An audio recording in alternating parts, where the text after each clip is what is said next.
आज के वीडियो में अनिषेक बीजता अर्थात एगैमोस्पर्मी के बारे में बताएंगे। तो पूरी जानकारी के लिए मेरा पूरा वीडियो लास्ट तक देखिए और यदि अभी तक हमारे चैनल को सब्सक्राइब ना किया हो तो सब्सक्राइब जरूर कर लीजिए। चलिए सबसे पहले इसकी परिभाषा समझ लेते हैं।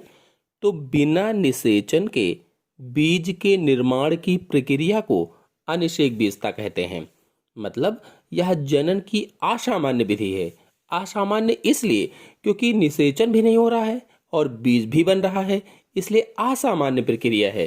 तभी तो कहा गया है कि निषेचन भी नहीं हुआ और बीज भी बन गया। तो सामान्य विधि में फिर क्या होता है? तो सामान्य विधि में निषेचन के बाद बीज बनता है।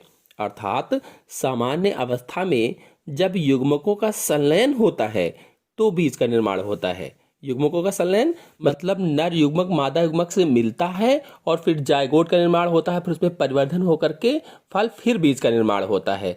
जबकि इस प्रक्रिया में बिना निषेचन के ही बीजांड बीज में बदल जाता है। निषेचन भी नहीं हुआ, फर्टिलाइजेशन भी नहीं हुआ और जो बीजांड था, ओव्यूल था, वो बीज में बदल गया बिना निषेचन के। और इसमें अर्धसूत्री विभाजन तथा युग्मक संलयन नहीं होता है कहा गया है। ना तो अर्धसूत्री विभाजन हो रहा है, ना ही युग्मक संलयन हो रहा है, यानी नर और मादा युग्मक आपस में मिल नहीं रहे हैं। अब युग्मक संलयन नहीं हुआ मतलब इसमें लैंगिक जनन की अनुपस्थिति में बीज का निर्माण हुआ है। लैंगिक जनन नहीं हुआ क्योंकि युग्मक संलयित नहीं हुए। जब आपस में युग्मक संलयित होते हैं, नर और मादा युग्मक आपस में मिलते हैं, तो उसे लैंगिक जनन कहा जाता है। लेकिन इसमें संलयित नहीं हुए, इसलिए कहा गया है लैंगिक जनन की अनुपस्थिति में बीज का निर्माण हो गया है, तो उसे ही अनिषेक बीजता कहा जाता है। जैसे आम, नींबू, धतूरा, यूपेटोरियम है, केपिस है, पार्नेथियम है, रुबस है, ये इसके उदाहरण हैं। अनिषेक बीजता के एग्जाम्पल हैं या एगैमोस्पर्मी के एग्जाम्पल होते हैं। अगर अनिषेक बीजता या एगैमोस्पर्मी के प्रकारों की बात की जाए तो मुख्य रूप से 4 प्रकार के होते हैं।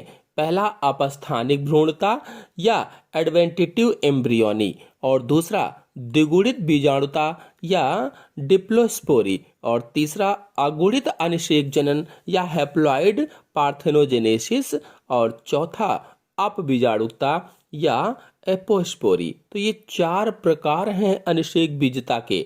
अपस्थानिक भ्रूणता में आप नींबू ले लीजिए, आम ले लीजिए, ये आते हैं। द्विगुणित बीजाणुता में यूपेटोरियम है, एक्सेरियंस डेक्टांटा है। इसी तरह से अगुणित अनिषेक जनन में धतूरा वगैरह आता है। और अपबीजाणुता या कह लीजिए कि एपोस्पोरी में केपिस है, क्लिप्टोनिया है, पार्थोनियम है, रुबस है आदि आते हैं। और अगर आप बीजाणुता की खोज की बात की जाए तो इसको सबसे पहले रोजनबर्ग ने 1907 में बताया था। सबसे पहले रोजनबर्ग ने 1907 में।